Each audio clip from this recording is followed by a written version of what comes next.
Excited. We'll go ahead and get started. We've got another train or two that's coming in. So a little bit about myself is my name is Colleen. I teach for MiRealSource and I teach at several of the vendor partnerships like when we vendored you.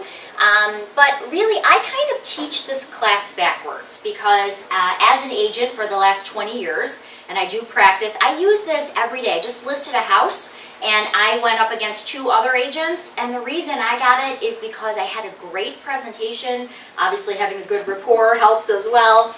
But I'm going to show you how you can actually create a report like this one, whether you want to do it digitally, whether you want to print it out. I'm going to show you how to do it in approximately 7 to 8 minutes. I hear a lot of people saying, you know, I spent an hour doing a CMA, and that's really too long, especially if you're trying to hit, you know, want to have a couple listing appointments a week. I'm going to show you some time-saving tips and techniques to make CMAs easier, but I'm also going to show you what appraisers use, some of the tricks that they use when they're coming up with the numbers they're getting. I'm also going to show you how you can make your CMA different than the person next to you. Because let's face it, everybody in this room now has this product, right? If you show up, and what was your name? Kathy. Kathy, you have a nice smile, so I'm going to use you today if you don't mind.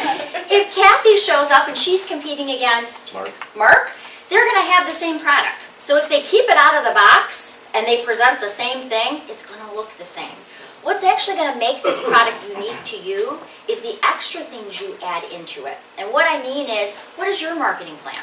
How long have you been in the business? What is your track record? Do you have a client testimonial letter? Do you have company, maybe a company PDF? I was talking to a very nice lady by the name of Linda before class, and her company has some pre-written marketing pieces that she wants to use, as well as mine does. The idea is you can set Cloud CMA up one time with all those custom pieces. They stay there for you, and when you're in a hurry and you've got 10 minutes to get out the door, I'm going to show you how all of those pieces are ready for you. You just can print them, you can do an interactive presentation, things like that. But the reason I teach this class backwards is I personally, when I sit through these classes as an agent, I want to see what the finished product looks like first. Before I take the time to learn something brand new, is this going to benefit my business? Do I like the way it looks? Is this something I'm going to be comfortable sliding across the table to my seller and explaining? So I kind of start off with the finished product first, and then you can decide, yes, that's something I definitely want to know more about. Maybe I like this piece, maybe I'm not going to use this piece, things like that. One nice thing about Cloud is Cloud has a lot of pre-written marketing pieces that are already set up in there. So whether you're an experienced agent or you're brand new, you can pick and choose the pieces that you want to show that seller. There are some people, I have a very good friend, and her CMA is really long. I hate to say this, but I call it her 22 pages of greatness. She has, like, you know, client testimonial letters and who she is and, you know, all where she specializes in, how long she's been doing it. And that's great. If that's you and you want a really long, detailed CMA, totally great. If you're kind of like me and you're a little more just the meat and potatoes, hey, what are the comps showing? What are you recommending? How does this work? And how are you going to get my house sold? Then you probably are going to do something a little more streamlined like this. So I also brought one of the printed ones that I did not too long ago, and I invested in a $19 binder from Staples so that I can just quickly bind them. You just press it down, you can buy the little things if you want. If not, you can do an interactive, or you can just paperclip it if you wanted to. But what makes my presentation is, one, every CMA that I do, it has a little information about my company. The second page that I want is how they can contact me, the location. This is all done for you. There's nothing you have to do here. The other thing that I like to include is I'm a huge fan of educating the seller first. So what I want to show them is their BS&A record, because one of the things they're going to ask me is, well, where did you get that square footage? I want to have the BS&A record automatically incorporated right into my CMA. I don't want to have to pull up 9 different things from a folder. I want to have it in my book. Some people are more fans of Realist. Now, I'm going to be honest, I prefer BS&A. You guys have probably the best BS&A records in the state. When we were looking at them, we were actually impressed with how much you get. In Macomb County, where I am, we have next to nothing. The records are very inaccurate because there's not a lot of data there. I don't know if you're aware, but Michigan in the entire country ranked the 3rd worst in tax records. The reason is, you go to California, they record everything. They're putting in, 100 pieces of detail in their tax records, and it's required, and they do a lot more investigating into each and every property. Here, there's very little. Some of these properties haven't been touched in years, especially out in the country areas of St. Clair where I am. So sometimes you find that the records are missing a piece or two. So I do recommend that if you are using BS&A, that's great, because that's what holds up in a court of law. That's the records you really want to have. But I also incorporate a little bit from RealList. And people say, well, but RealList, why do you use that if you have BS&A? Well, here's why I do it. A lot of times when you go into RealList, you will find a discrepancy. So, for instance, I just had this happen to me. BS&A said it was a one-story ranch property, but the RealList report actually showed it as a two-story. Well, what happened is the homeowner actually put a second level onto the home, but the BS&A record didn't show that because the city hadn't seen that. But RealList is actually a combination of data sources from the MLS and the tax records. So sometimes it's a great idea just to compare the two to see if anything doesn't match. So I do put both of the records in my CMA, as well as their lot lines that you can get in both BS&A and RealList. Other things that you're going to want to include are like the map of the comps that you're choosing. You can decide if you want to do a summary page, which breaks down your findings, and then you can actually decide how you would like each of the comp properties displayed. And does anybody know who Floyd Wickman is? Okay, so when I got my license 20 years ago, I was lucky enough to meet Floyd Wickman, and he always said, if you're going to take the time to sit in front of a seller, have all the information in front of you. So I also include the 12 interior pictures. You can include all interior pictures. You could do just the first one. You could do 12. So if you're trying to cut back on your printing, you may not want to do all 99 photos if the agent put them in there.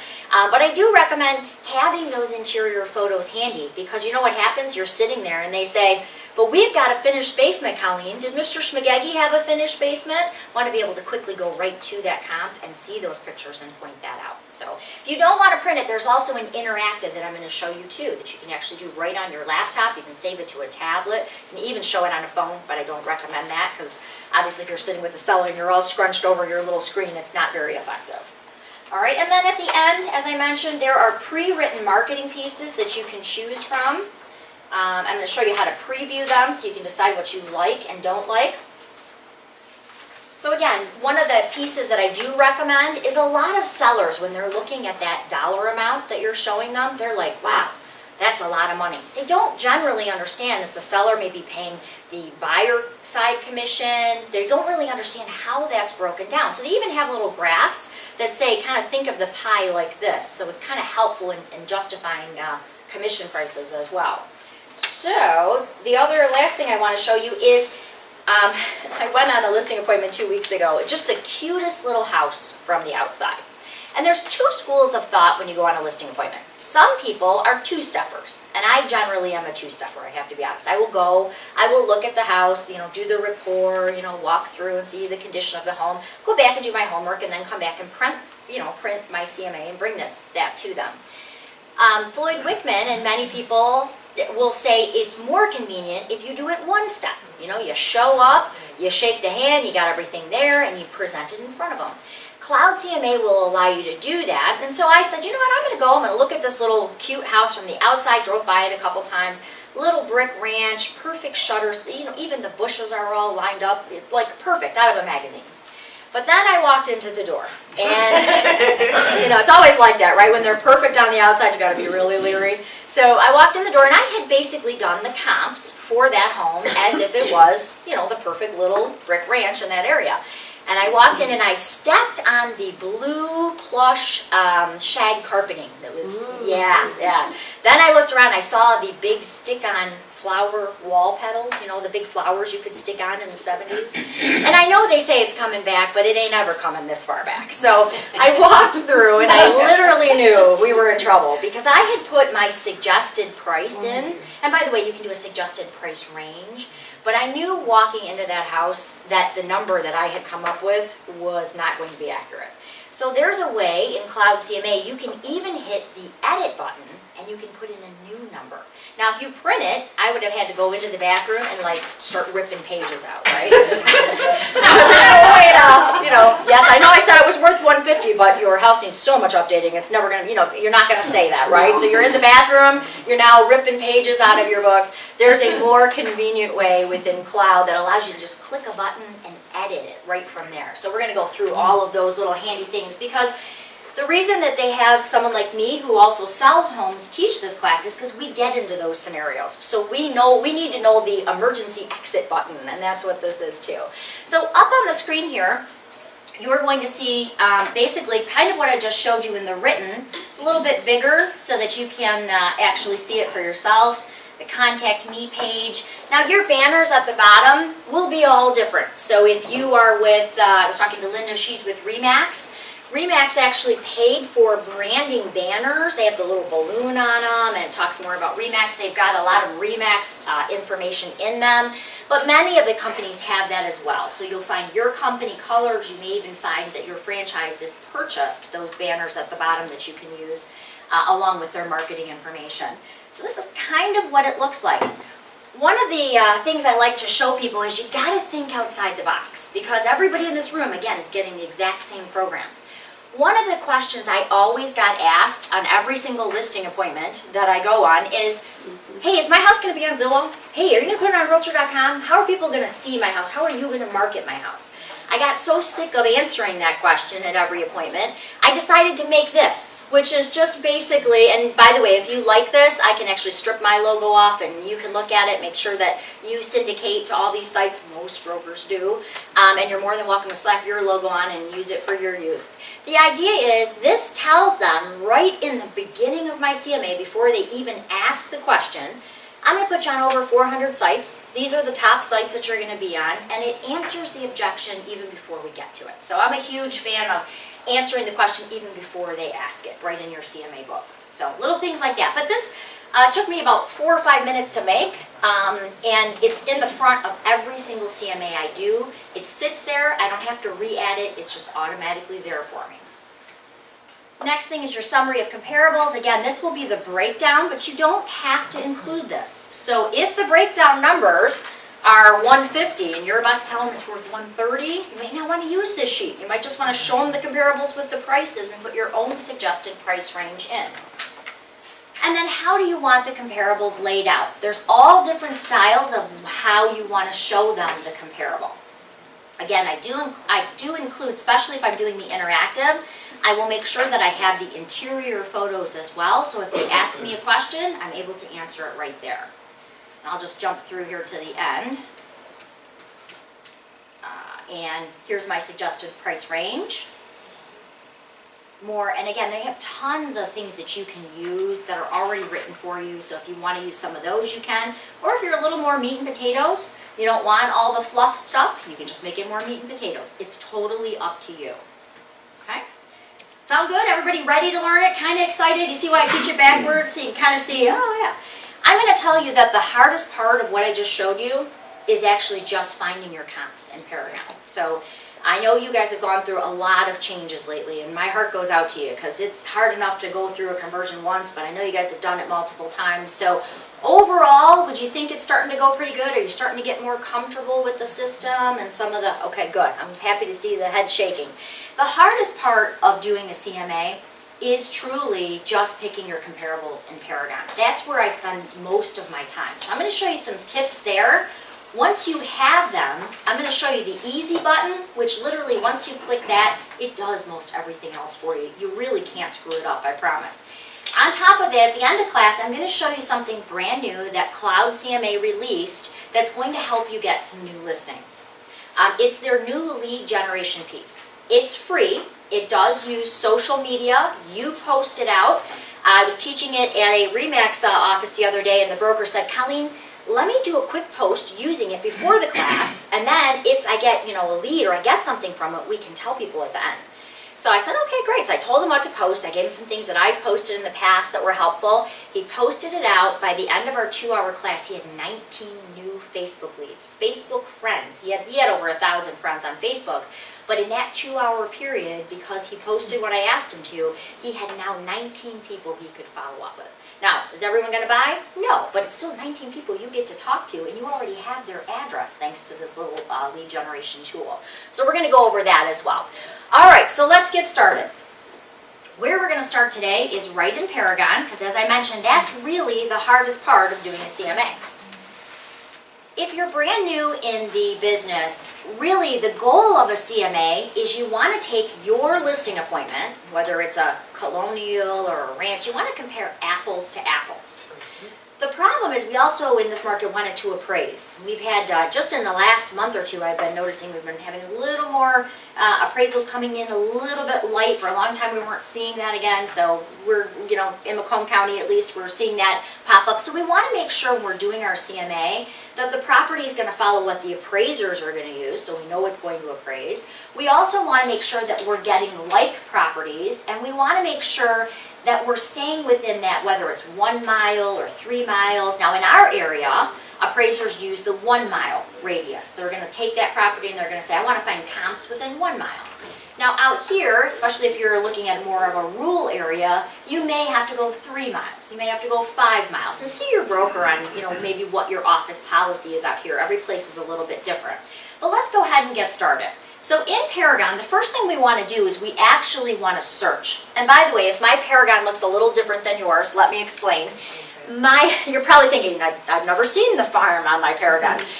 These banners, there are tons of different themes, and they do kind of funny things that you can change. Like this one is, I think it's the Kansas one. They're having their convention in Kansas, so they just released the farm one for Kansas. My middle section is actually controlled where I come from by our brokers. So there'll be more coming to you guys about that down the road. But this middle section, if I want to see, my broker has a bunch of ancillaries like title companies, mortgage companies. If I want to see what the rate chart is for, I can do that right from here. So a lot of brokers are building in some of their pieces right into that middle section. But that'll be something you hear about, coming down the road. So where I want you to go to get comps, I want you to go into Paragon and I want you to go to search, because obviously the hardest part of a CMA is finding comparables.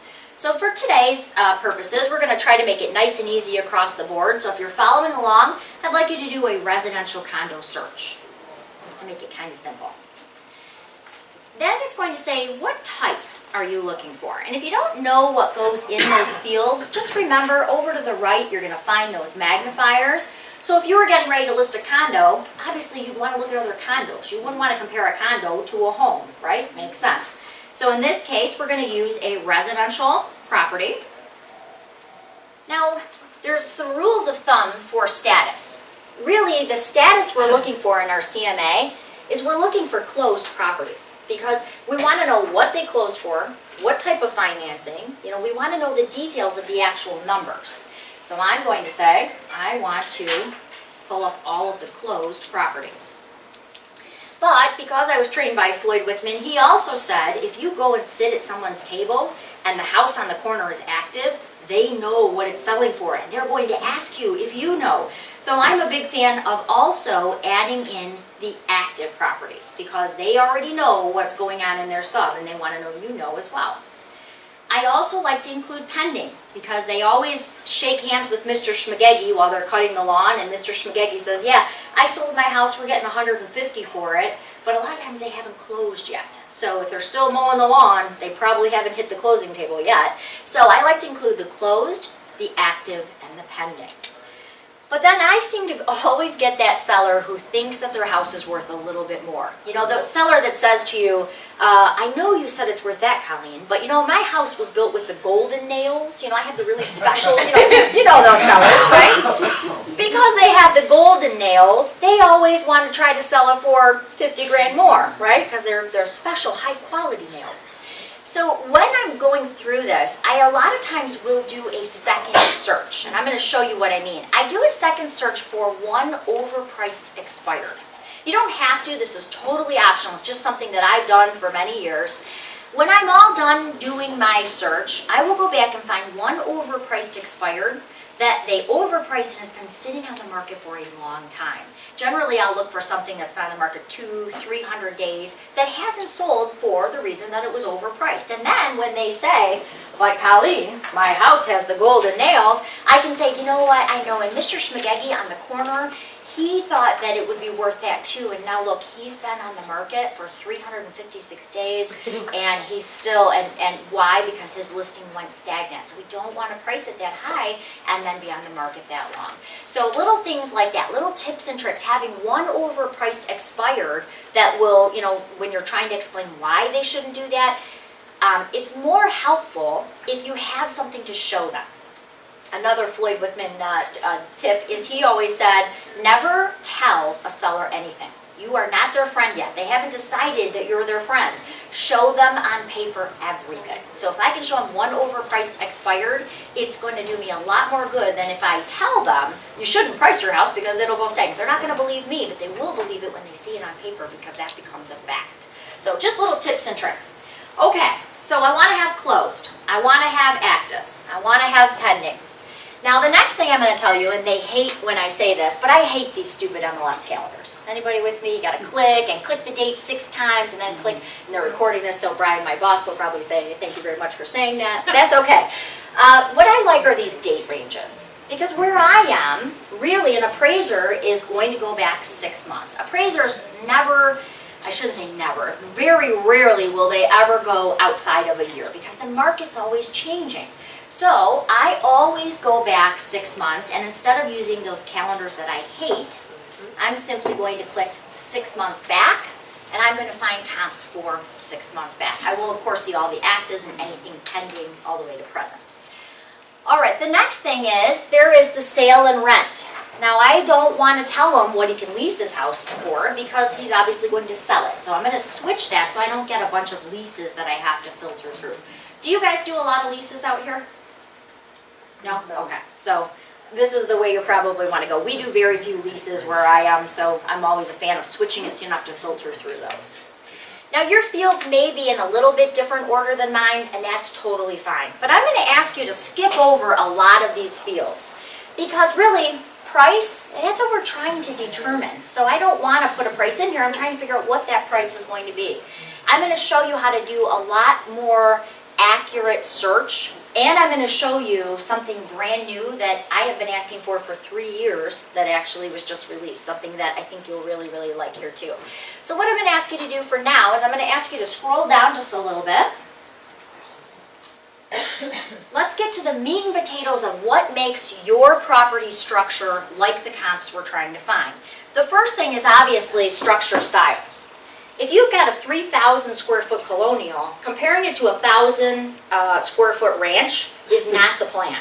Obviously, we want to compare apples to apples. So in this case, I'm going to do my structure style. We're going to pretend that this is a brick ranch, so I'm going to do a structure style of 1 story.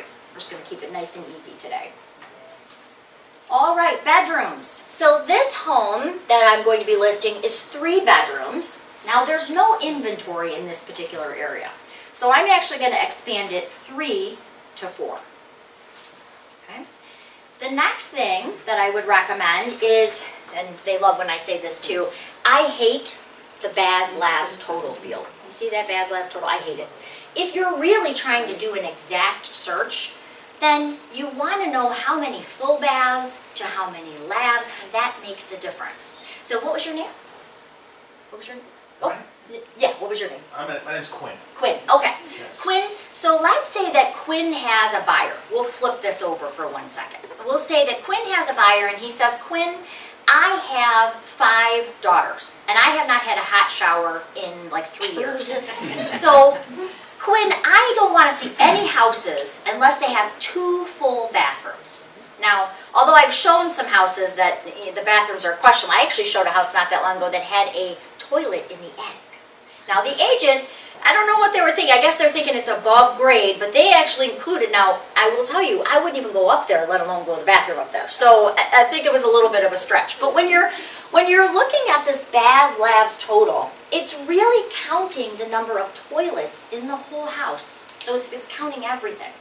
But really what I wanted to do is Quinn Quinn doesn't want to see anything that has less. Hello, Lisa. Everybody say hi to Lisa. Hi. Good morning. Sorry, didn't mean to interrupt your class. Lisa, nope, Lisa's going to help out. If you get stuck at any point, raise your hand. She'll get you back to where we are. Lisa's not only my personal best friend, but she's also been a realtor for how many years? 29. Oh. She was licensed when she was 3. No worries. So Lisa, if you get behind, she will get you caught back up. So Baz Labs totals, again, are counting the total number of toilets in the house. But Quinn has a problem.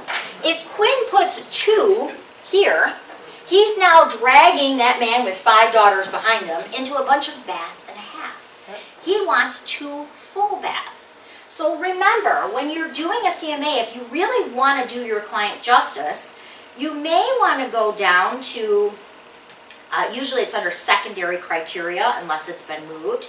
You may want to go down to that secondary criteria bar, and you may want to put baths full or labs. If Quinn is working, especially with a buyer who says, I only want to see something with 2 full baths, instead of using that total field, come to baths full and put 2. Then Quinn will show him anything that has over 2, even if it has another lab, if it has a whole nother bathroom. If he doesn't put anything in max, it's going to make sure that he's not dragging that buyer through a bunch of bath and halves. So if you're really trying to do an accurate CMA, consider using those full and labs to give you the exact property, especially if you came back with a ton of results. Like let's say you used total and you got 42 results. You're not going to do a CMA with 42 properties. I would recommend in that case, you're going to come down here and tighten it up. Make sure you put in full baths and labs. You can get a more accurate number without having to go through all of those counts. Does that make sense? Okay, so bathrooms, you want to have. Bedrooms, you want to have. Another one is basement. If you have a cute little brick ranch, at least in my area, and it's on a basement, and you have that same cute little brick ranch and it's on a slab, generally the basement is going to be worth more. So here I want to make sure if I'm going to list something with a basement, that I've included that in my criteria. Going down, garage, same thing. If it has a garage, yes, no. One thing I find, and I have to tell you that a lot of times when I'm looking over what people have selected as comps, they have a problem, and it comes in the way of features. Okay, here's where people actually lose revenue for their sellers.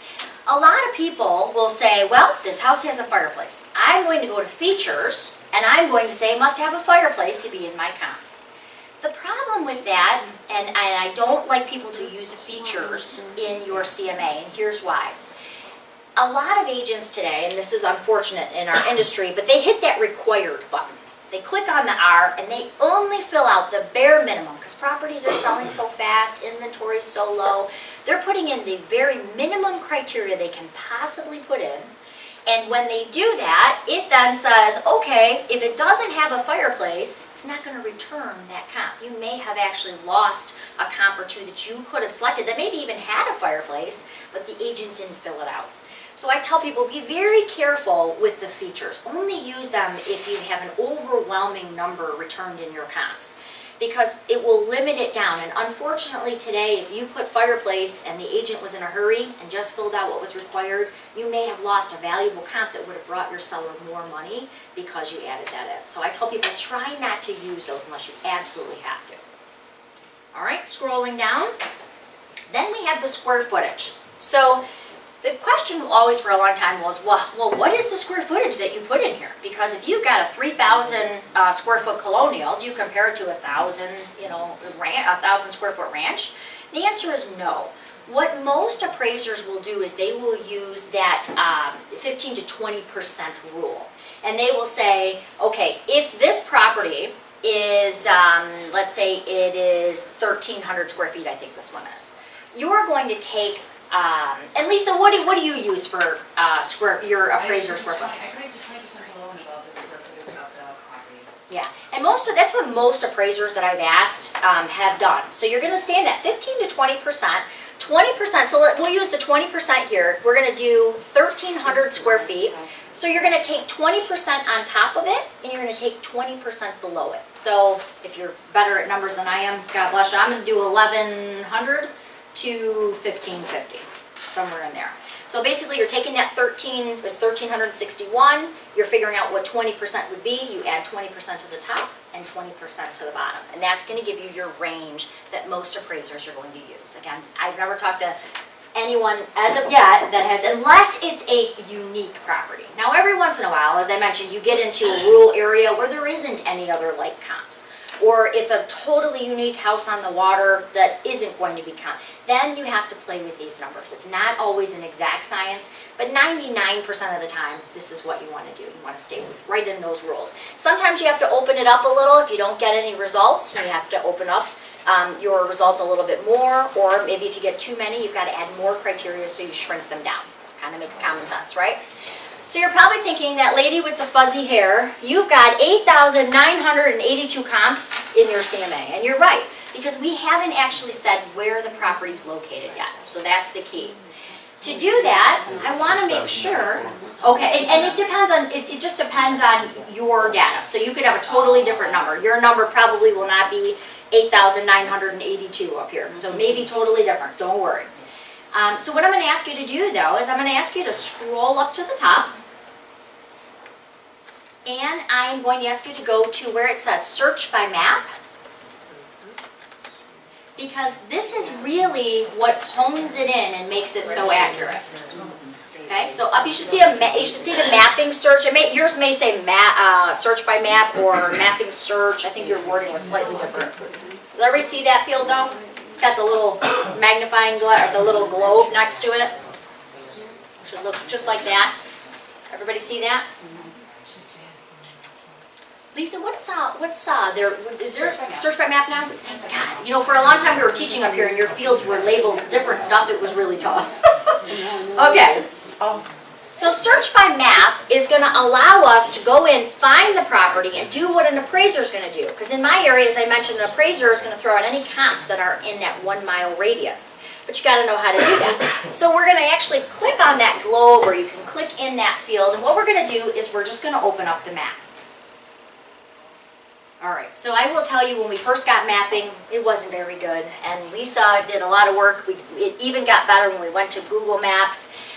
When your map opens, it should open to your office location. So yours is going to look totally different than mine. It's going to open somewhere completely different. Don't be alarmed. When your map actually opens up, you should see a red X approximately where your office location should be. And you're probably thinking, well, why? Well, because when the records are fed over from you, it knows just who your broker is. It doesn't know where you live personally. So what it does is it assumes you're going to work somewhere around your office, and it will open to that location. But here's the key. We now want to put in where it says center map on this address, that little field right there. We now want to put in the address of the property you're about to list. Now, if you rent, feel free to use this one that I'm going to put on the board. You could do this with your own property address as well. Just remember, if you're using your own property address, you're going to get different search results. But I'm just going to put in the street address, comma, and the city. Now, here's the thing. If it is, let's say this property actually is a good one to use. 41539 Wessel Drive is actually the street address. If it's a way, a boulevard, a place, a court, something like that, leave it off. Google Maps is very intelligent in the fact that it will actually already know, it'll already figure that in. So what you want to do is you want to leave off the places, the street, the boulevard, the ways. You want to put in the route, street address, comma, and then your city. And if you want to do this on your own residence, feel free. Now I want to click that magnifying glass. This is always 2 steps. Where people get a little bit tripped up here is they try to do this next piece in 1 step, and it does not work that way. You have to actually recenter your map. You should now have a subject flag where either your residence, or if you use this one, you should have a subject flag right on your map where that property is you're going to list. The next piece is, now that I can see it, I'm going to zoom out a little. Now I want to hone my radius like an appraiser would do. So I'm going to go up to the draw box, and I'm going to type in the number 1. I'm going to click on draw, and look what it just did. It said, okay, here's your subject property. I'm going to shrink this down a little bit. Here's your subject property, and here's the results with the criteria that you just added. okay? Now you're probably thinking, well, what are those clusters on there, the little 2s and the 4s? And what it is if I zoom in, you'll see that those clusters sort of break apart. It just means that those properties are located very close together and you're kind of zoomed out. So you could either zoom in to see the properties, or if you just wanted to click on that cluster, over to the left, you will actually find the subject properties that it's selected for you. So right up here, I can click and I can go through all 4 of those properties very quickly. If I wanted to see even further details, I could click on this MLS number, show me the listing ticket. So the idea is very quickly I can see how many comps did I pull? Did I get enough comps to make the CMA work? All right, and if it was just an exact science all the time, that would be great, but it's real estate. Lisa has, I think, the best story. Now, mine might have one even better. In real estate, Lisa and I always say, you can't make these stories up, because only in real estate can you have a seller actually take the grass in the middle of the night to his new construction. So, I mean, you know, only in real estate do these sort of things happen. True story, when I got my license, I was kind of new, it was like 1997. And I was sitting at my desk, and you know, you're all waiting for your calls to come in, and you think when you get your real estate license, they're just going to call you hundreds at a time to be able to keep up, right? So I'm sitting at my desk, I finally have my first closing, and the lady says, "Where is my grass?" And at first I thought she was talking about drugs, you know, so I'm like, "Man, you're calling a real estate office," you know, in my little sassy way. And so the lady says, "No, where is," now she starts using some language that I won't repeat since we're on the camera, "Where is my explicit of grass?" And I said, "Ma'am, you obviously have the wrong number." And then she proceeded to say she was the buyer. I had a seller who was a gentleman who didn't speak really good English, and he obviously misunderstood the purchase agreement where it's highlighted in bold that you can't take the landscaping. But he, in fact, had planted a special type of grass, had a special lawnmower attachment, and he rolled up the grass to take to his new construction, conveniently at night. So only in real estate do those stories happen. But Lisa has the best one. Lisa, you'll have to tell us your story. Lisa she was going out of town. She asked me to help one of her clients who was getting ready to close. We were doing the walkthrough, and this woman had bought a little property with a vacant wooden barn. It was just a small little barn. She was going to have a home office in there. And so Lisa says, "Can you just do the walkthrough? I'm flying out tomorrow." I said, "Oh yeah, no problem." We walked through. He had turned that what was a vacant wooden barn into raising sows. So the lady literally opened the door and screamed, "There are pigs in there! There are pigs!" And I'm thinking, well, there were not pigs in here last month when you were looking at it.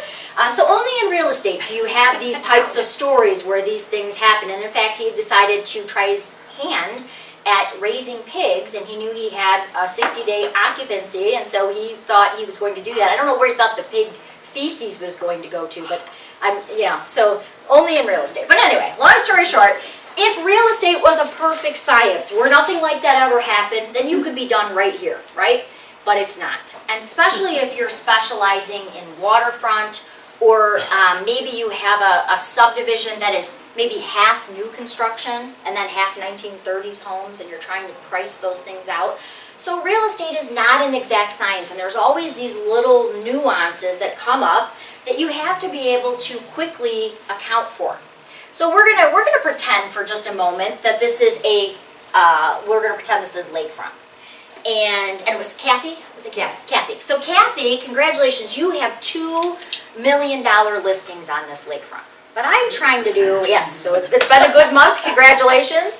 So you've got these $1 million waterfront properties here, but I'm trying to list this brick ranch way back here. It's nowhere near the water.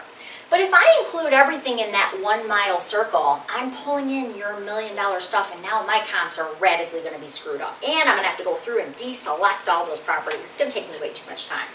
So although I'm very happy for Kathy, I want to get that stuff out of my CMA. So there's a way to actually do an exclusion. So let me show you. And I don't want to exclude it by price because I'm really trying to determine my price, but I want to exclude something that's going to mess me up. So I'm going to go to, there's 2 draws on this screen, by the way. So this is the one that's drawing your radius, but I'm going to go to the drawing tools, which are over there, and I'm going to click on the word draw, and I'm going to say I now want to exclude Kathy's really cool $1 million listings. I'm going to click on the polygon because that's the one where I can be a little more precise. I'm going to go to my circle. I'm now actually going to draw the area that I want to exclude. Now I know what you're thinking. You're thinking, that lady with the fuzzy hair, didn't she just draw another shape? How is that excluding anything? I've actually drawn my shape, but now I'm going to go to where it says edit over here. And I'm going to change this blue inclusion, this little blue shape, from an inclusion to something I've excluded, which now shows up in red and will not show any of her $1 million listings in those comps returned. Does that make sense? You want to see it again? Yes. Okay. I know it's kind of a lot to take in, so I'm gonna. And if you have any questions, flag Lisa. She can help you too. So I drew my circle. I now want to exclude. I'm going to say I want to exclude this one right here. So I'm going to go to my drawing tools. Once your drawing tools are open, you're going to click on the drawing tool you want. I recommend the polygon because you can be a little more precise in a small circle. You'll see your tools now fly up. They go away. You've got this little addition sign. You're going to click on the circle everywhere you want to start and stop your line. The one thing you have to remember is you do have to stop where you started because that will draw that full shape for you. It can't leave it open. Yes? Something I can help you with real quick?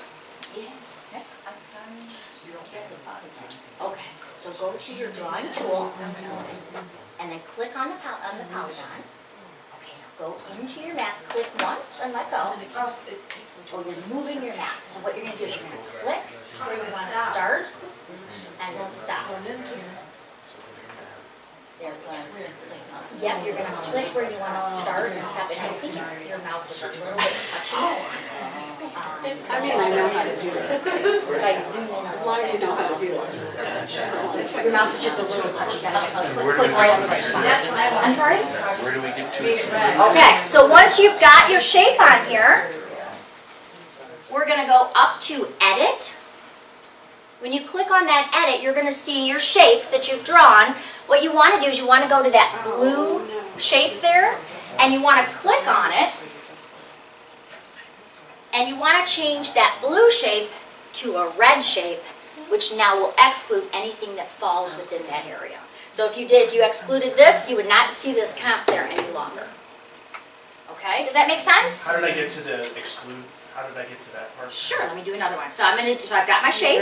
Cool. I'm going to go to draw, go into my polygon. I'm going to use this 235 here. And as you can see, I'm clicking every single spot. I can't figure out how to do that on this thing. And Lisa, it's a little bit touchy. You have to kind of play with that to make your shape. Where you want to do the exclusion is under Edit. Very cool. You want to change that blue shape to a red, and now you see that 235? Got it. Yep, so that Edit, and then you can change it there. I did 41539 Wessel, comma Sterling Heights.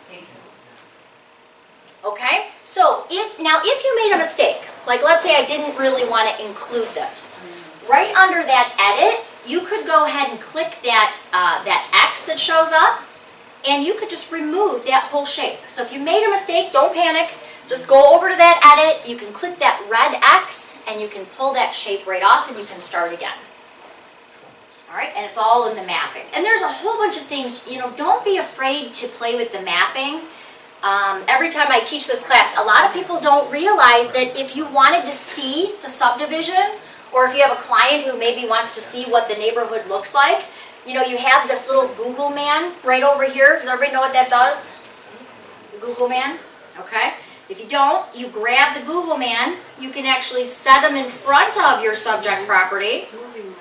And I can literally do a 360 view of the whole subdivision. So don't be afraid if you want to actually see what is the quality of the street. Is it kind of in a rundown neighborhood? Is it in a nice neighborhood? Don't be afraid to actually click that little Google man, put them on your map, and now you can actually see what that street looks like. You can do things like add floodplains. You can do all of those under the layers. If you have a property that requires flood insurance, you're trying to figure out what comps also would have to have flood insurance, you can do that by adding the floodplain. A lot of really cool things you can do there. Okay, so once you've got your circle, you're going to click Add to Criteria.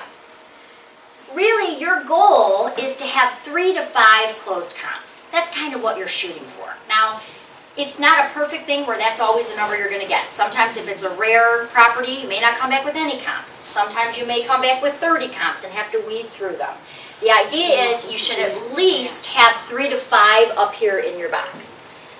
Now I can see all of my criteria. I want to go ahead and I now want to do a search and I want to pull up those comps. Okay, did everybody get that far? Everybody No, doing I okay? missed something where you excluded that shape. Okay, back to the exclusions, no problem. So if you are on your map, Yep. go back. You've got your radius, right? You did your radius, And I did my polygon. and you did your polygon, and then you're gonna go to edit. Yep. You're gonna change that blue circle to the red. So once it's red, it'll take a second to load. I know, super, it's right, it's one of those things you would never click on, it looks like the icon. Totally good. So you're gonna go ahead, you're gonna change that, it's gonna exclude it, and then you wanna remember to add to criteria, and that brings it into your search. Okay, so How do you get rid of the Google? The Google Man, if you've clicked on the Google Man, go back to the Google Man. So I brought my little Google, it's pretty cool though, isn't it? Yeah, that's what I'm losing. Okay, so once you've done the, you brought the Google Man here, there's a little arrow up in the left-hand corner that allows you to go back to your mapping. So click that little arrow. Did you see that little arrow? Yeah, I clicked on an arrow, but I'm lost. Okay. That's okay. No, that's why we do these. That's why we do nice small classes, so we can help Well, out. I've gone through another image here. Oh, you're in like the big So map. clicking the shape. add criteria. You know what, actually, I think you clicked out of that. Go ahead and click right back into Paragon. There we go. So you clicked even out of there, so you're gonna go ahead and click there. That brings you right back to your map, hit add to criteria, and you're back in our world. Thank you. All right. Okay, so congratulations. If you made it that far, so if you made it as far as we just did, congratulations, you've done the hardest part of Cloud CMA. That is truly, the hardest part is going through Paragon and actually picking the comparables. So now let me show you quickly how to filter them, and then I'm going to show you the easy button that makes the rest a piece of cake. I'm not fine. Okay? Once you've added to criteria, your map is here. So now you have your criteria here. You're gonna go, you're gonna see how many comps you have, and you're gonna hit the search button, okay? Again, you wanna make sure you have at least 3 to 5. You wanna have something in there. If you have more, that's great, we can filter them out. If you have less, that's okay. Now, a little bit about me, I have pretty severe OCD. And so for me, when I look at this and it's all kind of jumbled up, I hate it. It really bothers me because I want to see how many actives did I return, how many pendings, how many closed. They're all over the map here. I've got them all mixed up. So keep in mind, this actually works like an Excel spreadsheet. If you go to the top column here where it says status, you can now sort them. So my actives are with my actives, my closed are with my closed. So if I got 10 actives, but I didn't get any closed, that didn't help me. I want at least, I shoot for 3 to 5 closed properties. So I want to quickly sort them and see how many did I return. Now I'm okay here. Some other things in this particular area, yes, When I click back to add to criteria, yes. She needs that. when I check the map and now the address, everything is gone, so I don't know. You're in the right location, but you just don't have any results, so let's go back to your criteria. It says error, that's, Well, let's see what it looks like. Lisa will walk you through that and we'll see why it's erroring out. Maybe it didn't pull anything. Okay, so in this particular area, school district is really important. It's kind of on the border. One school is a little more desired than the other. So if I've got a whole bunch of comps, I think I got 16 comps here, I want to make sure that I'm looking at those important things like school district that may determine more value or less value. Normally when you're looking at school district, it's kind of down here in your columns, but that's something that's going to be really important for me. So what I really want to do is I want to grab that school district column, and you can see I actually do that in my real life business because it's there. I want to put that right over here in my list of columns so I can very quickly identify what school district it follows. So if you don't like the way this is laid out and you need more accurate results, you can grab those and move them into, you don't want to always have to scroll over to see everything. Move the important stuff to the front. It will remember that. The next time you go back there, it will be set up that way so it's easier for you to see. Does that make sense? Okay, very good. The next thing is it's kind of giving you a little mini CMA up here. It's kind of showing you the breakdown of your numbers. The list price, the high, the low, the average, the median, sold, same thing. But here's what I encourage you to do is if you've gotten to this point, and nobody told me this when I started using Paragon. I remember when we first started, I literally almost grabbed my computer and threw it out the window because I was so frustrated at this point. So again, I know you've gone through a lot of change and it's hard. But remember this, because the tech people, they did not teach us this, and I was very frustrated. When you get to this page, let's say for a moment you forgot to add in, or you forgot to filter out your leases. So now you've got to this page and you got a bunch of lease properties, or you forgot to filter something out, and now you're like, oh man, this is all wrong. I forgot to add basement, and now I got all these slabs. That's why my numbers are off, or whatever it happens to be.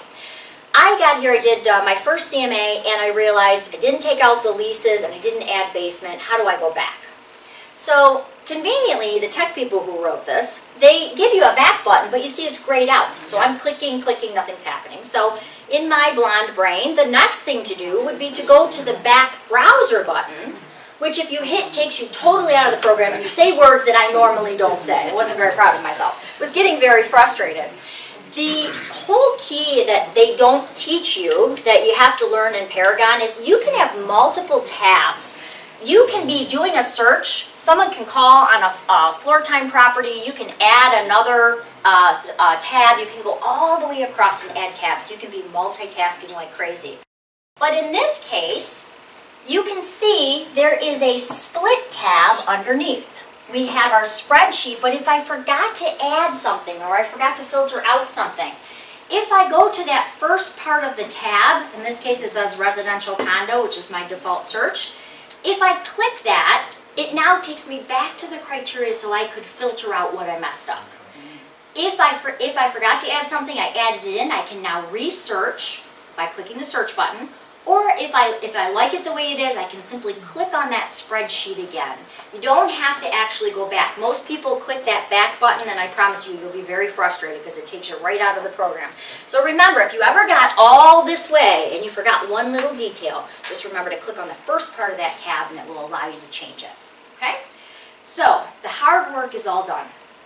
Now, I do recommend actually looking at the comps. I know that seems strange. I had an agent who said to me, well, you know, Colleen, I did all that, and one of the comps was radically low, and I said, well, let's take a look at it. Well, there was no copper inside, and the water had been running. There was a lot of damage. I showed a property for release just recently where I walked in, and it was really fun. It was a flip, and there was water gushing from the basement pipes, but it was gushing on the fuse box, so we did not go in. So, you know, those crazy things do happen. Okay, that's bad. Those crazy things do happen, and you know, you have to be able to deal with those crazy situations. But I want you to know, if you get here, you've done all the hard work. All of the comps are laid out, but you do want to go through them. You do want to take a minute, open them up, make sure that they're a comp that you want to use. For today's example, what I'm going to ask you to do is, if you have one or two actives, if you have any pending, grab at least 3 closed, if you don't mind. And you don't even have to look at them today. Normally when you do your CMA, please do look at them. If you've got any pending, go ahead and grab them. The hard work is all done. I'm going to show you the easy button, which is completely hidden because the tech people are good at hiding stuff. If you go up to Actions, Actions is actually the easy button that no one ever knows is there. If you were showing all of these properties, you could do a buyer tour, you could do driving directions for your client, you could start a showing time listing cart, which I love. But in this case, you have to be a little bit careful because there's multiple CMAs on here. one of the CMAs will say add to CMA, don't use that one. It's the Paragon CMA. Don't use it. Don't use this first one that says add to CMA. And I'll tell you why. They hate when I say this, but the Paragon CMA, probably the one that you may have had to use in the interim, is horrible. It is, I cannot use it. It is cumbersome. It takes a long time, and the results really are not that nice. So, what you want to do is you want to go down to the bottom where it says Cloud CMA. And it's going to say Cloud CMA, CMA. Brian's going to see this tape and he's going to yell at me about 9 different times, but that's okay. We're going to go down to Cloud CMA, CMA, and that is really your easy button. What that says is we're going to take all the comps that you just picked and we're going to take them right into your CMA for you. There's nothing else you have to do. We're going to follow 4 simple tabs and we'll be created. Okay. All right, so Lisa and I will help you get registered. If you don't have a cloud account set up, we'll take about a 5-minute break. If you have to use the restroom, go ahead and we'll make sure everybody's account is set up. All right? How were you? Did you have to register for an account? I registered for it. You already did. But Fantastic. now I don't know where to put this address. Okay. I use my home address and there's only one closed. And you want to sort of follow along, so that's not as easy. So go ahead and start moving up. Yeah. And we're going to go to your mark. Because you know what, your circles. Yeah, the only thing, see, like when you do that. And we're going to pull those 2 up and click in those red X's. Well, I have my, And then I'm doing that new address. We'll get you right back where we were. It wants to, it's thinking about it. So we're going to go Are you taking? straight from that. Yep, you're going to type in 415. Okay, this 3, did this belong, space Wessel. Yep, how do you get rid of this? remember, you're always going to do that in 2 steps. So you're going to click on that magnifier. I do the glass. Located the property just perfectly, and then you're going to go ahead and press 1 in. well, I have to have some kind of. I don't take time somewhere. Promo. Yes. Ready to add your material. So, this has my alarm, I've got to get this out. I'd kill that one because you were going to do basketball that way. Normally you would, but in this case, I think we'll just kind of easy. You got what I got, so now you're going to go ahead and hit search. Then you're just going to select the content that you want, so just go ahead and grab a few. We're going to go to action. Grab a couple tags. Right now, it's asking me for a promo code. Are you guys, you're stuck at the same thing? Yeah. Okay.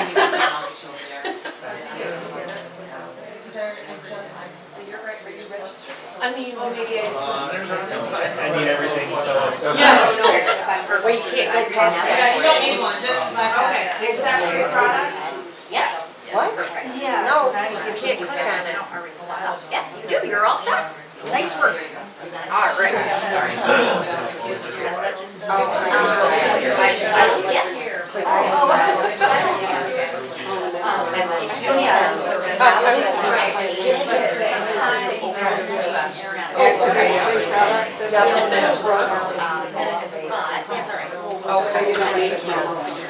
You're in the right spot for your registry. No, still not. Might be a little bit slower because of the concept, and then Firefox as your browser. So if I'm not registered, when it gets to a certain part, it's gonna say register. So they want, which phone number do they want? We'll ask for a Now it's changing it.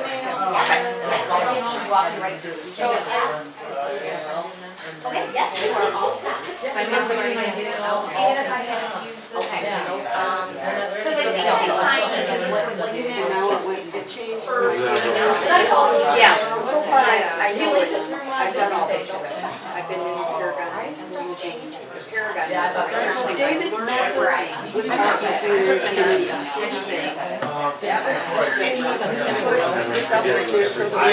why I brought him in, that's why it's better for me to write. And how it got into my, this, I don't know where you find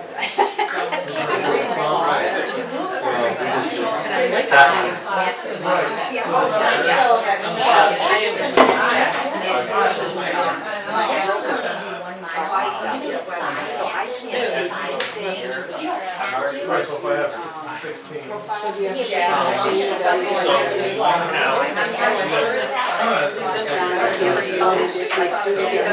They're saying completed instant.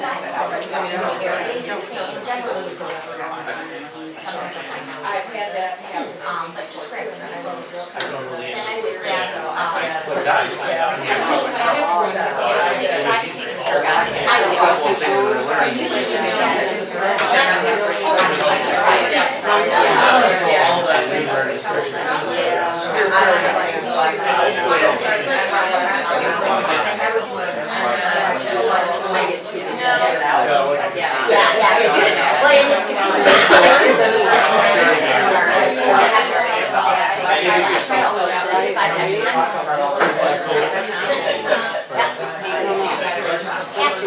I tried the Paragon. Because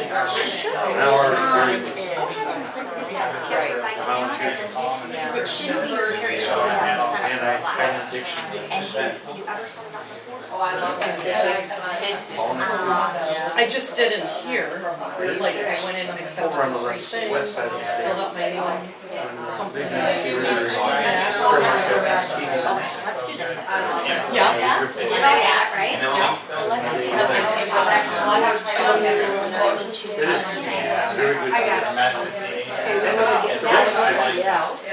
you can just click on the CMA tab and it'll help you. Provided by the MLS. It was chilly over there, I came from. But if I already have an account to log into, then I shouldn't log into that. Yeah, no, it's just a cross interface too. So long, 45 a month, and it was chilly. Okay, so if I already had a login. Yeah. From the rain. What happened is if you have an account, Oh, you I drove back for a closing. automatically enrolled in it, and so that's what it's looking for. I had to get back. Let's do change. And a You very don't do anything with promo code then? bizarre customer. No, so we're gonna go scroll. But you got that, thanks to the Oh, me too. mortgager You should see this again. and Go back to the. the lady that they basically said, Yeah, I did it on my Don't have me change plan, you know what's going on? It's the real kind of account, we meet it's recognizing extremely it at one time again. many times. So we bypassed it and then we went back through it again, but it's I'm still, going to it's the still closing. bumping. You go in your account Yeah, settings. that's what she's getting as well. Yeah, go to your account settings and change it to MiRealSource for the MLS credentials. She had it as a high. So did I, and I had it at, oh, yeah, because I was real confident. So do you have to add it as part of that? Hers actually said my roller at the top. Going by looking at it. Yeah, I've had a very good relationship with all of them. I mean, listen to And he was, I was glad to It's hear. just the,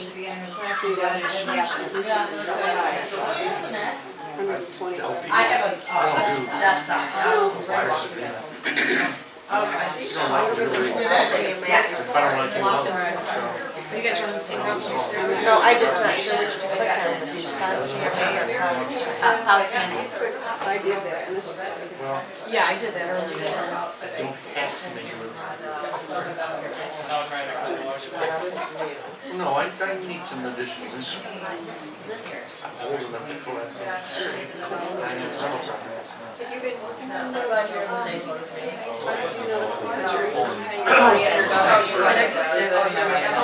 I've been fumbling around with the search design. Doing anything that's this is the kindest I all the time, and that's why I said, Is it because I'm there's a place in there. It's crazy, isn't it? Really? It's like in the city park. Yeah, when we We used to get square. And was in charge of the where they want Saturday and take notes of this. I don't think so. I think it's the same one that I wrote. Follow up. Sarah. And then it had like a That's all. it was like a mass send out. All kinds of Always updated. always. He did that. Supposed to be.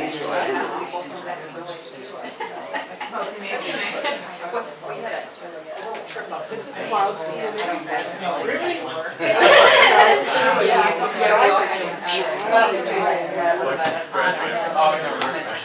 You'll open up your email. Okay, so I got here. I don't know that it will. Lee, can you do us a favor? Yeah, I You're read still on it. process. Right now, and see if we can work around. All right. So I apologize. It sounds like a lot of people get cloud through their, like Remax provides cloud as well. So sometimes if you have multiple accounts, if you were at Realcom for any period of time, whether you're with them now or before, you also had an account with them. So basically what it's trying to do is it's trying to find your accounts. And what we can do is we can actually link those accounts to make it a lot simpler. But what I'm going to ask you to do is if you're on this page, I'm going to ask you to follow along. If you're on that page, you made it. Congratulations. If you're sitting next to someone who made it, follow along on their screen too. And then for the people, there were a couple people who can't go all the way, we will get that set up and we'll have Brian take a look at that today. Okay, so when you're at this screen, congratulations, you did all the hard work, you found the comparables. I'm sorry? What if we're not? What if we're not? Lisa's actually calling Brian, who will figure out and we'll try to get you set up today. If not, then we'll each contact you directly to make sure we can walk you Well, through if this. they can right now, So it let me do this, but I did it on my phone because I don't have this other email linked in this. Should I Okay. try and redo the password in there now? Yes. Yes, please. So if they can't get in, we can, from resources, it takes right in cloud, no problem. So have them start creating a new report and just drop in some MLS numbers and that way we can keep them going. Okay, but hers when we went to resources did not let her do the that. rest of them are. Okay, can you walk her through that and just make sure she gets logged in? No, I was going through settings and. Yeah, because MLS credentials. Is he in? And then you have the MiRealSource, you have a choice. So the MLS provider should still say e-card, correct? I think it's MiRealSource. That's fine. I switched that out to MiRealSource. That could be a problem. Hers was under MiRealSource already. So I'm at this. Is that good? Yep, you are in there. Good, good, good. So go ahead and hit skip. Okay.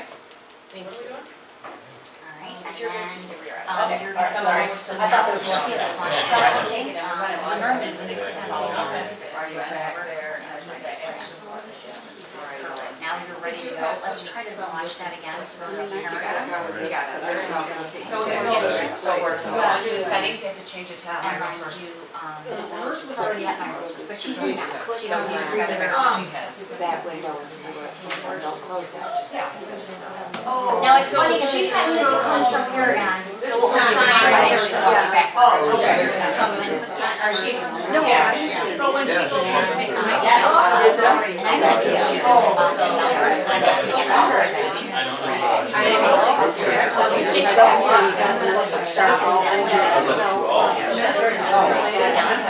I do need to get a laptop. Yeah. This might Sure, and I'll just give you that number just so that, Well, vacation stuff, I know. all right, so what we're gonna do, just to keep everybody moving along, I'm gonna actually, so there, if you are, is he still black, Lisa? Is he still? No, we're good here, I'm fixing this one now. Okay. I think we're down to the last, is everybody else fixed? No. No, they're still, okay. Okay. So if not, again, from resources, emails. For a fix, I'm just gonna give you the ML numbers, it's gonna work the same way, until we get the links fixed. So go ahead and type in some of those numbers, and then it will at least give you something to pull into your CMA. Okay? All right. I'm coming to the class, I'm behind, it's not gonna be in my computer. So the link link, if you had an account, whether it was, through RealComp previously, or you have it through Remax, basically, we want to make sure that all of your accounts are joined, so all of your stuff is in one place. So Lisa will work on that and hopefully get it resolved here for you shortly. The first thing is, when you come into cloud, because what it literally just did, that easy button that we hit, so just kind of, because we took a break there, let me show you what we did. We were here, we were in Paragon, we picked our properties that we wanted to bring over to cloud. So to do that, we went to Actions, we picked Cloud CMA, and now it brought everything over for us, and it takes you right into the Welcome CMA screen. There are a couple pieces. Down here, what you notice on mine, and what you'll all see here shortly, is that the MLS numbers, whether they're RealComp, whether they're eCar, whether they're MiRealSource, whatever those numbers are, they're already here. I don't have to in the old days I had to re-key those in. The idea of that easy button, is it's pulling over those numbers for you. There's also another thing over here called the quick and dirty. I'm going to ask you not to use that. It has a purpose, but really the quick and dirty is really designed to grab some properties, but they're not going to be exact matches like you got from Paragon. This was really designed for people who didn't have good MLS integration. You have that. So I'm going to ask you not to use this. I am going to show you what this is for in the lead generation piece, but I'm going to ask you not to use it as a normal rule. When we click that, it pulled over all of our MLS numbers, but the next thing we need to do is name our report. I always like to name it the property address, so I would do 41539 Wessel, and then I do Sally Seller, whatever it is, okay? The big thing here is they added something that just went live about 2 months ago where it will pull some of the information from the tax records. Because remember, we had the comparables, we had that information, right, that it pulled over, but we didn't have the subject property because it's not listed yet, right? So what we need to do is now we need to gather the data for the subject property. So we have all our comparables, what we're comparing it to, but what about the property we're actually listing? That's where you're going to go up to where it says subject property here, and you're going to type in the address. So if you're using my example, you would type in 41539 Wessel, and what you're going to notice as soon as you start typing, it's actually going to now pull that because it's going to find the tax record for that. When I clicked on it in the drop down, or if you did your own address, what you should see is square footage, bedroom, bath, and some information is already starting to flow. Now here's the thing. Square footage is always a little scary because sometimes they may have added rooms on, they may have added dormers on, so you can change it. If you don't like what it's pulling in and you have something different in your BS&A report that you're pulling into your CMA, you can go ahead and change that here. You can add a cover photo. As I mentioned, I usually like to grab a photo ahead of time, but if you don't, you can actually grab it on your tablet as you're walking up to the doorstop. Yes? Apparently, one of our associates at the office, she said that when Cloud is pulling in the information from our MLS, it's actually pulling in the below grade finished square footage. That I would have to check. I don't know that, and that can be something that we correct with Cloud.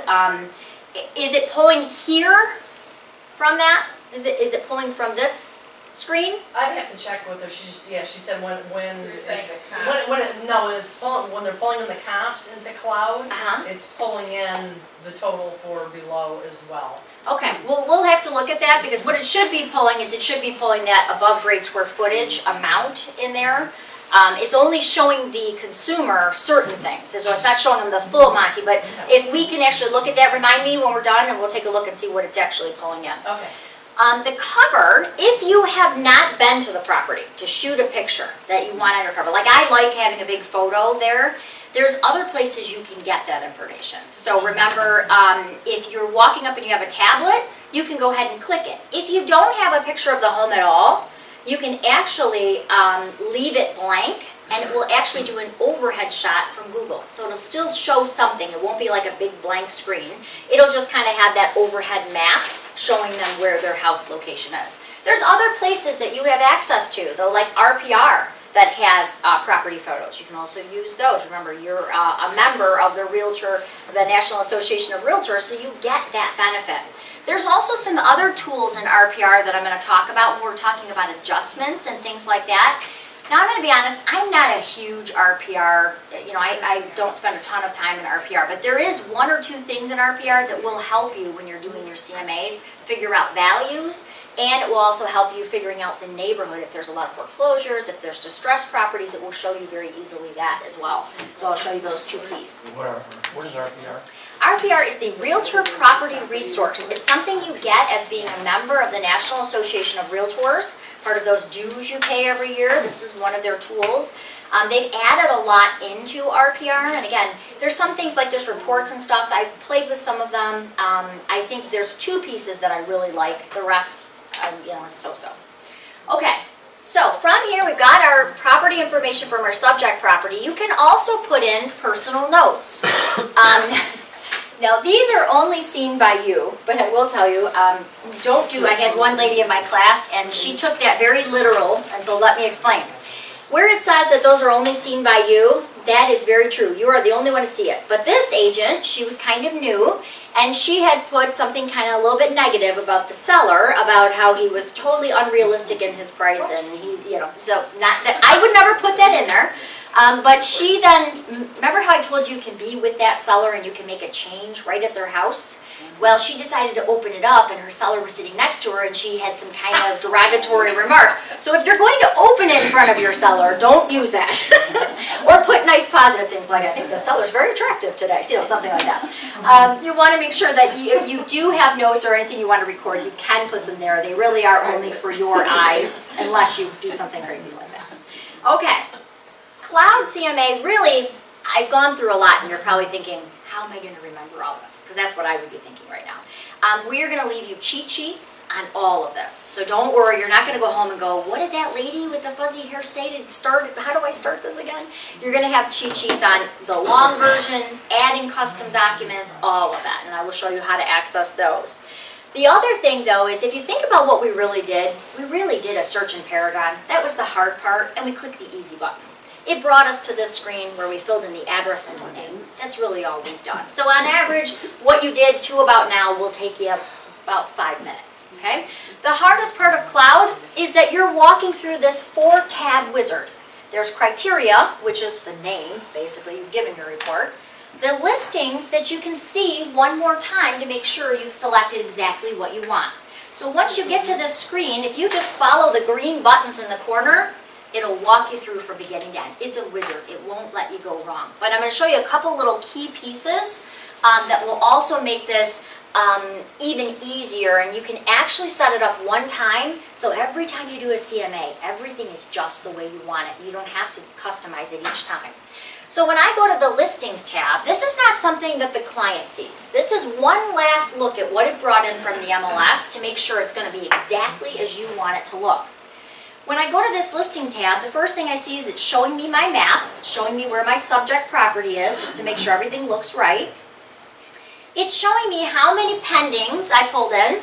So a very nice gentleman asked me, well, how many actives and pendings? I try to pull most of the actives and pendings because you're only doing 1 mile.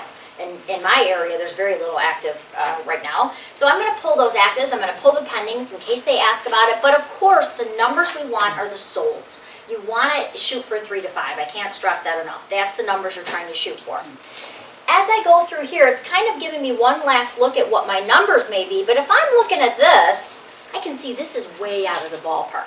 Now, I don't want to have to start all over again.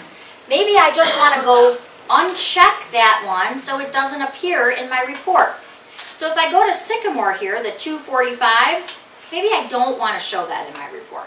Instead of starting again, you can simply deselect it, and it is now grayed out. Those numbers will not count in your report, and that listing won't show up. If you made a mistake and you want to re-add it in, just check it off again. It'll be added back in. Details and adjustments. So, and I'm going to actually do this on a sold one, just to make it a little bit easier. Kelly, Am I still connected? even Yes. after typing those in, now it's just saying, there's no matching listings.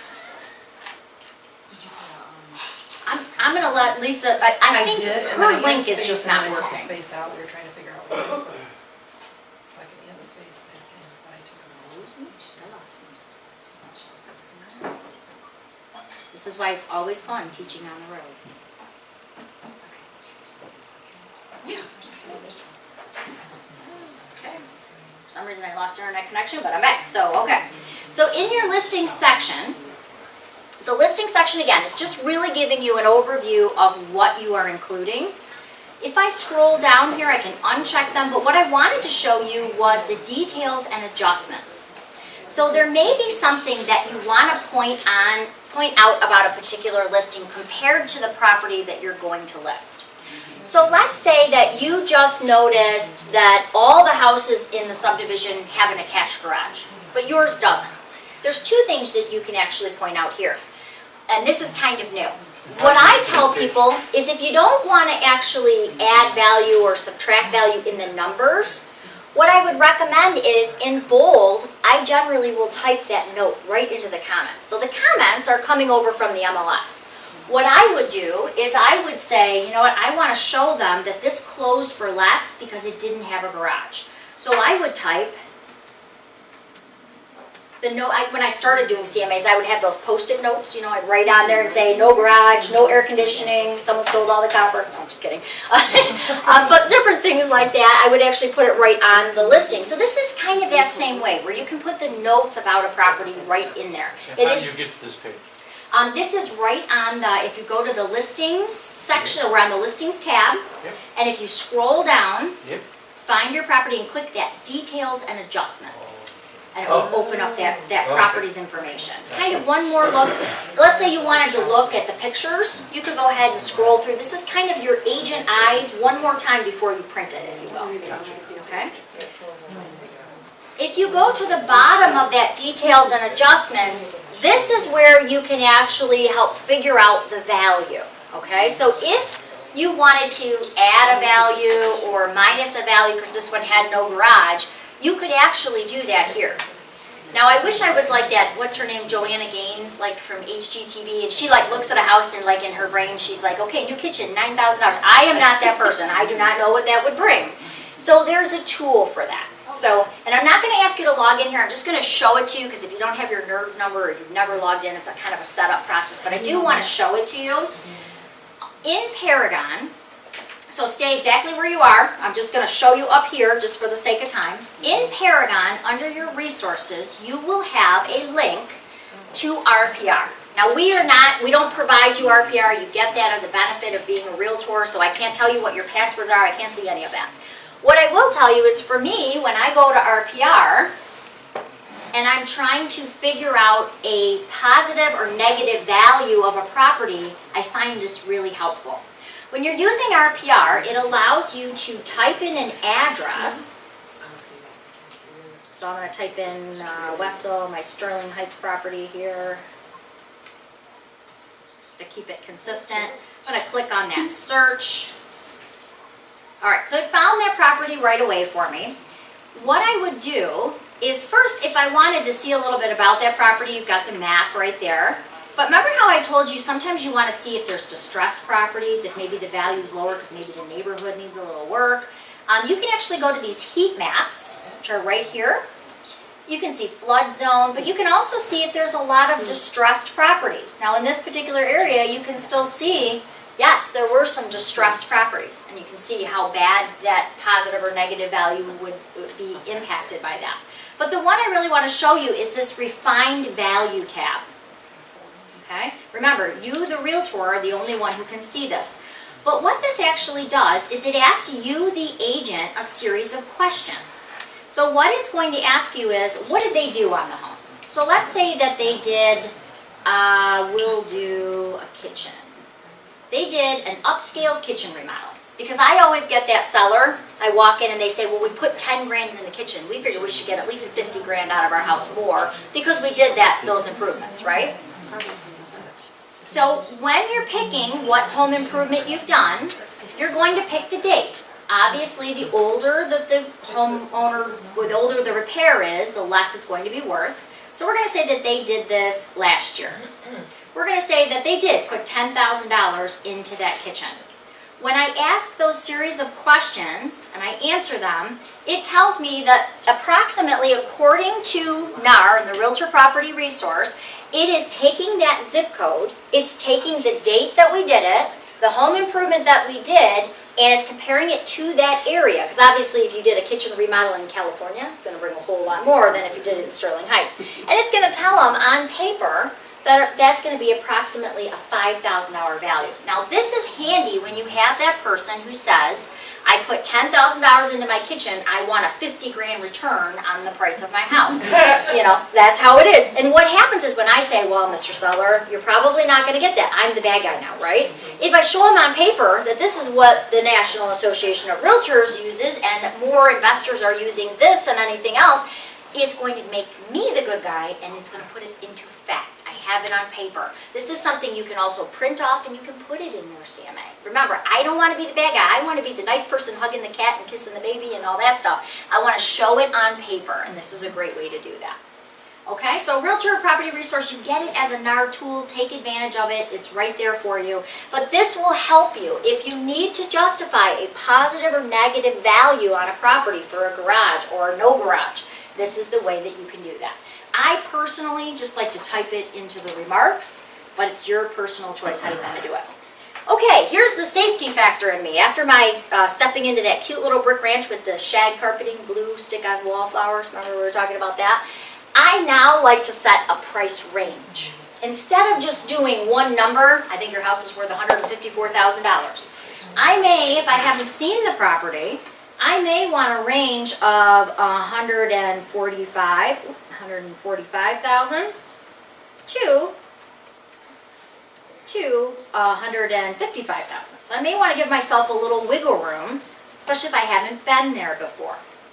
So you can actually do a price range or you can do a single price. That will show up on your comments page. You can also do expenses. So if you wanted to have a seller's net sheet, do you guys call them seller's net sheets up here? Okay. If you wanted to do a seller's net sheet, I went to Monroe and they looked at me like, what the heck is that thing? So everybody calls it. But if you wanted to figure out their transfer tax, their commission, their title work, if you wanted to do a net sheet for them, you can actually do that here. Now I'm kind of spoiled. I like to do mine in Instanet because it figures all the numbers out for me. I don't have to do it. I'm a little lazy that way. But if you put them in, you can actually save your net sheet. So the next time you do it, all the items show up and all you have to do is the calculations. So if you want to do them here, you absolutely can do that. All right, but basically if you do nothing on this page at all, you're totally fine. One last thing though I learned on my very first listing appointment is sometimes it is putting the properties in the right order. And what I mean by that is I had my very lowest comp first. My broker said, Colleen, get the price down, get the price down, get the price down. So I went in there and I'm like, okay, I'm just gonna put the lowest comp first, and so it was like radically low. So I had that as the very first thing they saw in the book, and the wife was so offended I almost didn't get to show comp number 2. So then I learned sometimes putting them in a nice order to start off with is a little bit better. So you can actually drag these properties into the order that you want. So if you wanted to put maybe a little softer comp as the very first one and then maybe the harder one you want to end up with, you can actually simply grab the property and move them into the order that you want. You can also sort them if you wanted to show them. I like to do my actives and pendings first. So it says, hey, I know exactly what's going on in your neighborhood, and then my closed at the end, and then hit them with the, here's what your price is, okay? So you can actually move those in any order you want, but if you did absolutely nothing on this page, you would be totally fine. You can go ahead to the next tab, which is customizing your report. I can't stress enough that the first time you do this, it is going to take you a couple more minutes. So as I said, my average CMA takes me about 8 minutes generally. When you first go in, you have to set up your theme, your colors, and you have to figure out what custom pages that you want. So it may take you another 10-15 minutes when you're setting this up, but then it's done for you forever. You don't have to touch it unless you want to change it. The first thing I'm going to ask you to do, or the first thing you have for homework, is make sure that your theme matches. If you're with Remax and you show up with the Century 21 colors, it's going to look a little funny. So you want to make sure that under theme, that you've selected the appropriate company colors. So to do that, you're going to go click on theme. It's going to show you a big long list of company colors. By the way, if you're with RE/MAX, they have a whole section that they've purchased that has all the balloon advertising in it. It has the balloon in the footer and the header and all that stuff. So you can also look under branded to see if your company has branding that they've purchased for you. You'll see that under branded. And then down below are all the franchise colors. So just make sure your theme matches. Do also be careful if you see branding, don't do what I did. I'm pointing out all my mistakes, Lisa, so that they don't have to repeat them like I did. So I happened to be with Real Living Real Estate, so I was all excited and I grabbed the Real Living Real Estate theme that's there under branding. So got all excited, did my report, and my broker said, "Hey, where'd you get this?" And I said, "Oh, I did it in Cloud CMA, the expert, right?" And he said, "Well, that's great. Did you see it says Real Living Real Estate in Kentucky?" So do make sure if you pick one of the branded that it is the appropriate one and it is for your office, because sometimes, they'll, Real Living in Kentucky had purchased it and I was using it. So make sure that you do take a look at them before you present them. So there's only one RE/MAX. Yeah, there's only one. And it says Northern Illinois. Now, RE/MAX for the state has purchased them, but that could be because your link is broken. What? That's what mine Is says. the RE/MAX. Says that as well under franchise. You got it. And you have yours? I think they're all, Yeah. he's Mine got it says too. RE/MAX of Michigan, and it's all of our things, so. Yeah, and it should say RE/MAX of Michigan. They actually purchased it for you. Illinois? So let me check. But I have a feeling that it has something to do with that link not working properly. It should say RE/MAX of Michigan, and there's different things that you can choose from Don't there. change it. These guys all Yeah. have the same thing though. Yes. There's this Now one. hers in the back says RE/MAX of Michigan, so I think I think that link is not connecting them appropriately. You should see RE/MAX of Michigan. Can you text Brian about that too? Yeah. We'll figure out why they're not seeing it. That would be great. And tell him we're recording it so he can see all the times I said that. All the names you called them? All the names I called him, don't tell him that. Okay, so the other thing is layout. Now this layout is not the layout of your report. What it is it's the layout of how you want the comps to look. So if you click layout, if you want a short report, let's say you don't want to print a lot, you're trying to save on your printing cost, then you may want to pick one where the comps are laid out on one page. So if you've got a bunch of comps, you could probably do it in 1 or 2 pages. Me, personally, I like to use the photo with max data because that allows me to bring in all the photos, but it also brings in the comments from the MLS. If you would prefer, you could also do photo with map. So there's different layouts. I like the one with the max data because the MLS comments come over, and sometimes there's stuff that you'll only know from the comments that the agent put in there. But it's just how you want it laid out. So if you got lost, I'm on Customize, the 3rd tab. I'm on Layout, and if you click on the layout, it will open that up. You can also have templates. Templates are just, you can have different styles of reports set up. So let's say you're working with an engineer and you want all the pages with all the detail. You could have a long report. You could have a short report. And then after creating your report, you can save them. So I can go in and I can choose. So I have a couple that are built up. I have Colleen's short CMA package. It's short and sweet. Here's your numbers, no advertising, no pages, nothing like that. If I wanted a long one that has here's the sites you're going to be on, here's my marketing plan, then I would name that maybe my long report. So you can have multiple different reports set up so you can access them quickly. The home page itself is anything that is in your report, anything that's going to be published, anything that's going to be showing up in my fancy little deal here is in this part right here. Everything in my report right now is under my report. Anything additional is going to be right over here.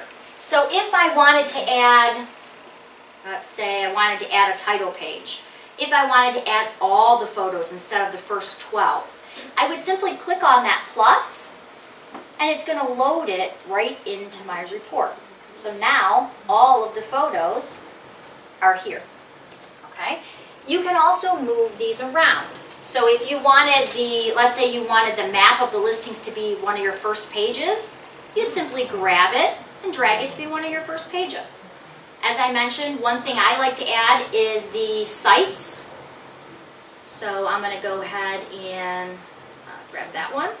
Maybe I want to, I'm going to add another list. I'm not getting that window. Are you on the customize? Yes, I am. Okay, so the customize, the first time you go here, you will probably have everything in here, because they load everything for you, assuming you're gonna wanna use everything. When you scroll down, do you see a lot of pages? I don't have anything on the left. Okay, you have nothing, no Well, it little. says additional content, but it doesn't have all the selections that you have. I think that's because they're already in here. Yes, all of your stuff is in, so everything is already. They gave you the full Monty out of that. So what you wanna do is you wanna say, I don't want all that extra stuff. So when you open it up the first time, it kinda gives you everything, so let me explain. If you wanted to remove some of those pages, which you will, you're gonna actually click that minus button and it's going to float out of your report. So if you didn't want a cover letter, you're gonna minus it. If you didn't want a particular title page, you'd wanna minus it and it's gonna float out of your report. But let's say you wanted to see it. What is that actual page? There's a lot of marketing stuff that's here for you that you may wanna know, well, what does it look like? So if you click on the title name of the page, it'll show you a preview of what that document looks like. So it's kind of putting everything in there for you to choose what you want. Maybe you don't want to tell them why they need a real estate professional. Then all you're going to do is you're going to find that page, minus it out. Now you'll see that appear on your left. Do you see that when you hit a minus? Is it appearing on your left now? Yeah, Okay. I think. Yeah, it's in there. It's in one of those folders. So the idea is you really are going to take it from everything being added in here to exactly what you want. So how do I put it back in? You'd hit the plus. So if you want to add something back in, you're going to hit the plus. It floats into the report. If you hit the minus button you see here, it floats out of your report. Yeah, I have no plus to this. Go right in front of the name. It's on the left side in the blue area. Yep, right to the left of the name of the page. You'll see a plus or minus. Okay. There's also, by the way, some pages. Linda was saying that she actually has the Tom Ferry pages. There are some pages that you can buy that are custom. If you want to know about them, talk to Linda because she has them. They're usually. Can't access them, don't talk to me. All right. I had to find out why I couldn't get to them. Yes, so she can't get there today, but she has them through RE/MAX, I believe, and they're basically, Tom Ferry's a big real estate coach, and he's basically written some pages that you can purchase. I think RE/MAX does provide them, but to actually see them, I can't show you them because I don't actually have them.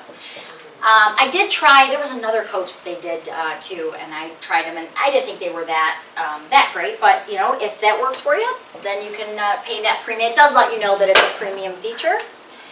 Over here, again, if you wanted to move them around, you grab them and drag them into the order that you want. You can minus them, so if you don't want suggested list price in, you're gonna go ahead and hit the minus button. The last thing you have to do is simply publish your report.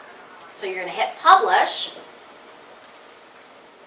and it's going to prepare within 30 seconds. Your report will be ready to go. Then the next question is, how do you want to give your seller that report? If you are, like I usually will take a printed copy, but if you would rather not print it and you want to simply be able to go over it on your laptop or save it as a PDF, you can do that as well. So I'll actually show you that. I listed a house last week, and this was her report. I'll show you really quickly. So once I click on her report, this is how it's going to look. When I go through it, I can save it as a PDF. I can print it out. When I go through the report, here's all the detail. Here's the comparables. And again, I added my custom pages in, like sites. If you add your tax records in, and you're probably thinking, well, how did they get in there? So let me show you that next. Let me show you one that I listed about a month ago. And I'll show you the actual integration. So,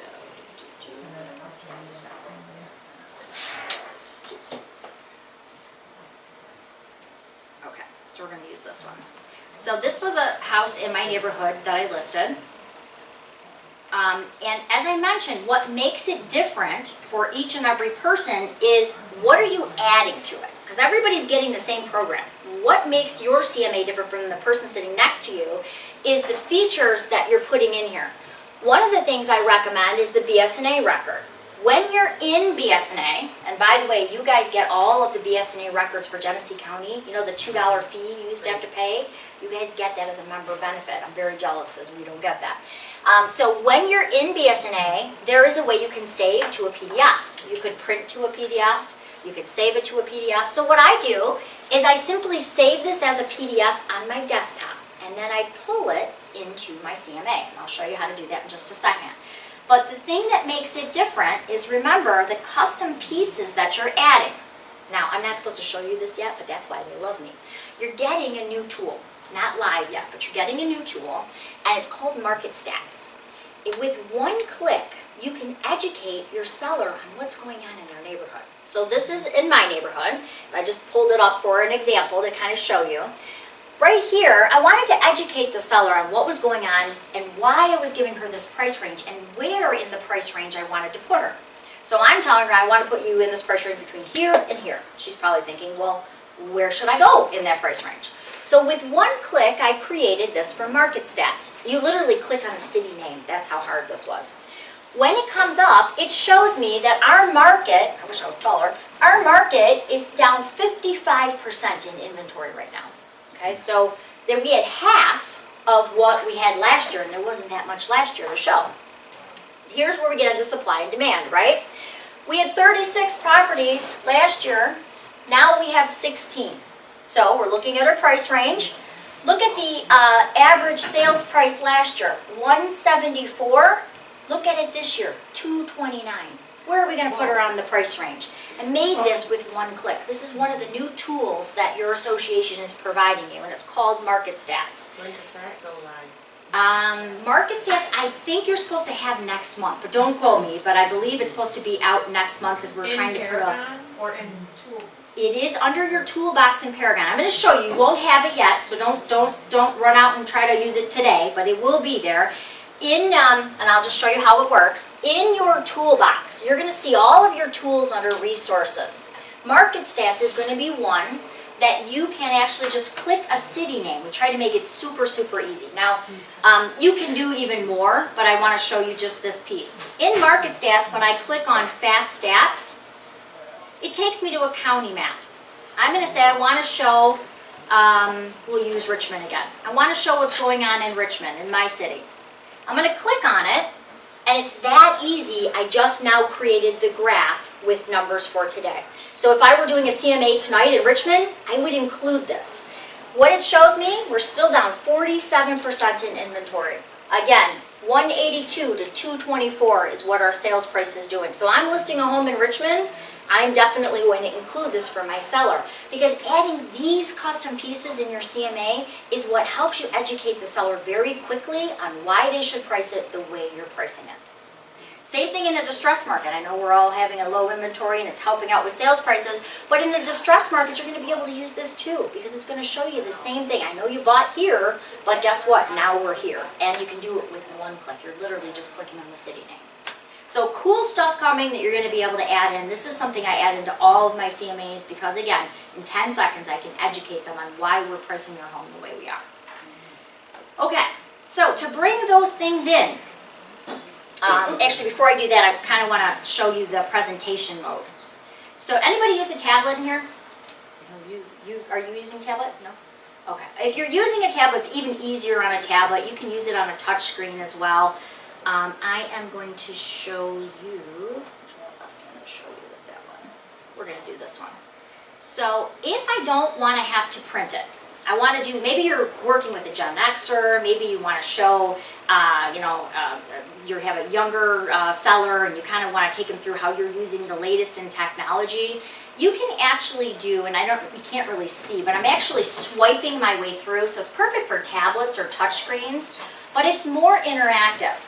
So if your seller's looking at this map and he says, but did Joe have a finished basement? You can actually click on Joe's house. It takes you to a full blown up, and it's even better on a tablet, it takes you to a full blown up picture of Joe's house. But if we swipe down, I can actually go through the pictures, they're blown up, and I can educate them that way without even having to print it. So this is automatically done for you, by the way. There's nothing you have to do. It appears on every CMA you do. If you want to jump to the next property, you can simply swipe your way through. Okay? Yes. Do you have a question? Okay. If you swipe your way through, it'll give you the suggested list price. What I liked about this is I'm kind of old-fashioned even when I'm working with younger sellers. I was always taught that you always leave something behind, which is why I always liked to print it. Well, at the end of this report, so if I go all the way to the end, it says, would you like to email the full CMA to them? So if you do want to do a leave behind without having to print it, you can actually do that whole interactive presentation. You can click full CMA, type in their email address, and it will email them the copy of the whole CMA, so they have it. So if you're still like to do a leave behind, you can do it that way. Hopefully you're just signing documents and you don't have to leave anything behind. So when your CMA is prepared, like the one that we just did, you have the option to view the PDF, which is what I showed you, which is basically how you would do it if you wanted to print it. You have that play slideshow, which is that interactive. But let's say Kathy went on the listing appointment and they're not ready to list. They decide they're going to replace the carpeting because you told them that was a good idea. They're going to do some of the sprucing up that Kathy recommended. Now Kathy's getting ready to list it 3 months from now. Kathy can actually go into the edit. She can change it. She could even add another comp. If something's sold for higher, she could actually go right back into that same CMA and she could add or remove a comp. So if she has a comp that she knows closed for higher, she could comma, put it in, type the number, and now regenerate that CMA without having to start all over. Does that kind of make sense? All right, you can email these out as well. So if you go back to your CMA tab, you can go up to these little dots. You could copy the PDF link, which will send it via email, PDF. You can do the email report. You can copy the slideshow link so you can just play it when you get there. So there's a whole bunch of things you can do here. I know, it's a lot. But if you think about it, I know, and I kind of made it harder because we're talking so much about it. But really, the hardest part of what we did was in Paragon. It's knowing Paragon, clicking the Actions button to pull them over into Cloud. Once you're in the Cloud, it literally is those 4 tabs in the wizard. The criteria, the listings, the customize, and the publish. Once you've customized it once, you don't even have to do that again. You can literally just file through. You'll find the first time you do it, it takes you a few extra minutes for your custom pages, but after that, I promise you, you'll end up probably about 10 minutes to do a CMA. The other thing is, Cloud does property flyers. Does anybody make property flyers? No, it used to be big. I still do it. I still do it for kind of a different reason, but you can actually make really nice property flyers, and they do some things that other property flyers don't. So let me show you. In your property flyers, you can click the create a flyer just like we did in our CMA. Click create here. You can put in an ML number, and it will actually start to create it for you. The nice thing is if you have someone doing it, let's say Kathy has somebody new in her office and they want to hold Kathy's house open and they want all their branding at the bottom, they can put in Kathy's MLS number and it's going to put their branding, and now they have feature sheets for their open house. So there's some cool things that you can do here.